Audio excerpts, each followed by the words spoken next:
चलिए यहाँ पर हमसे कुछ प्रश्न पूछे गए हैं, सोचकर कहिए। कुम्हार गधे के लिए घास कहाँ से लाता है? बगीचे से। कुम्हार को मिट्टी भिगोने के लिए पानी लाकर कौन देता है? गधा। मटका बनाने के लिए कुम्हार को किसकी सहायता होती है? तो गधे की। चलिए आगे। मटका पकाने के लिए कुम्हार को क्या क्या चाहिए? वह मटका पकाने के बाद उसे गर्म करता है, उसके बाद उसे धूप में सुखाता है। कुम्हार को मटका पकाने की वस्तुएं कहाँ से मिलती है? तो कुम्हार को मटका पकाने की जो वस्तुएं बेचने वाला होता है उसके पास से मिलती है।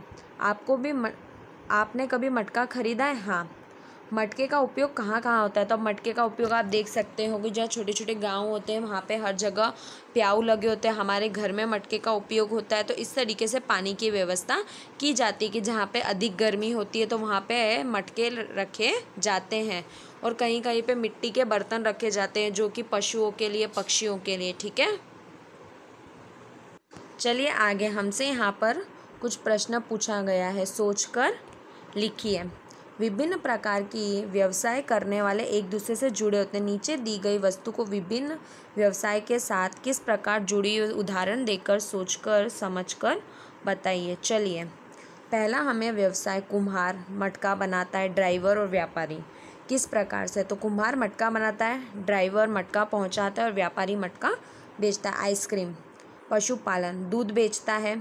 व्यापारी क्या करता है? दूध से आइसक्रीम बनाता है। और फेरी वाला क्या करता है? उसे बेचने का काम करता है। ठीक है, अब आगे। कपड़ा, तो दर्जी, दुकानदार, धोबी किस प्रकार जुड़े हैं? दर्जी कपड़ा बनाता है, दुकानदार कपड़ा पहुंचाता है और धोबी कपड़ा धोता है। ठीक है, इस तरीके से एक दूसरे के साथ जुड़े होते हैं। धोबी क्या, उसके कपड़ों की क्या, रंग की पुताई करता है। ठीक है, चलिए अब हमें आगे। हम जिन सुख सुविधाओं का उपयोग करते हैं उनके लिए अनेक लोग कार्य करते हैं और सभी कार्य अत्यधिक महत्वपूर्ण है। कोई भी कार्य छोटा या बड़ा नहीं होता। हम साथ साथ रहकर एक दूसरे के सहारे सरलता से जीवन व्यतीत करते हैं। मटके का ठंडा पानी पीते समय हम गधे, कुम्हार या अन्य व्यक्ति मजदूरी का विचार करते हैं। हम आइसक्रीम खाते समय दूध देने वाला, आइसक्रीम बनाने वाला, आइसक्रीम बेचने वाले का विचार नहीं करते। अपने आसपास की सुविधाएं का उपभोग के पीछे हम कहीं प्रकृति का नुकसान तो नहीं कर रहे हैं। सुविधा देने वाले, हमारी रक्षा करने वाले की हम देखरेख और संवर्धन। चलिए अब आगे। संवर्धन करना, उनके प्रति सम्मान की भावना होनी चाहिए।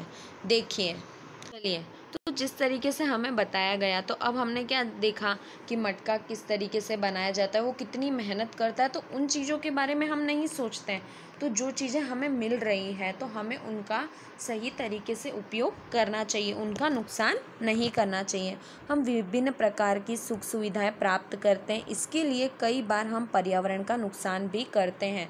तो हमें पर्यावरण को नुकसान से बचाने का काम करना चाहिए। हमारे जीवन में अनेक व्यक्तियों अथवा प्राकृतिक स्रोत पर निर्भर है।